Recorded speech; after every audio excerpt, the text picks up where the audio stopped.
Ito ang gagawin ko na Panasonic upload automatic washing machine, 8.5 kg. So medyo maliit lang siya.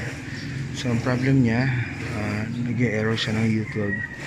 So ngayon, tinesting ko muna siya kung okay yung wash niya.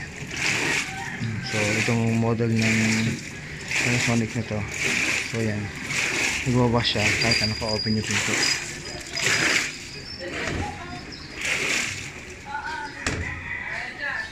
So ngayon, testing ko yung kanyang spin dryer. Kasi usually yung U12 na yan, lalabas lang yan sa spin dry. So yan, didrain siya ng water.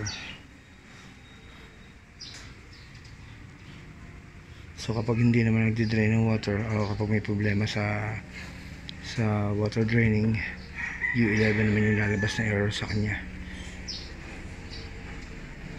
Hintayin ko lang na maubos yung tubig niya. Then mamaya lalabas yung U12 niyan bago siya makaikot ng spin.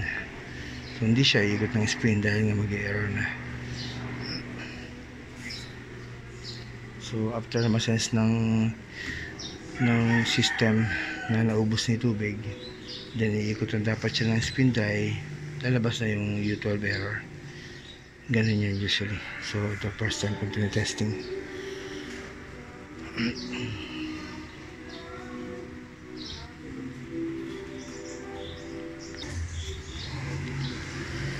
So yan, ubos na yung tubig niya. Yeah, mag-error yan. Yun, YouTube na YouTube error. So talaga hindi makakaikot ng spin dry kasi nga nag-error siya.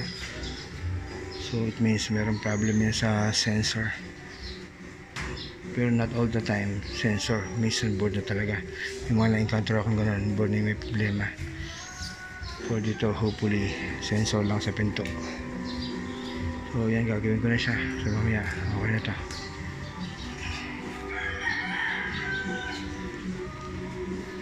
Dito sa Real Subdivision, Paliko, Imus, Cavite.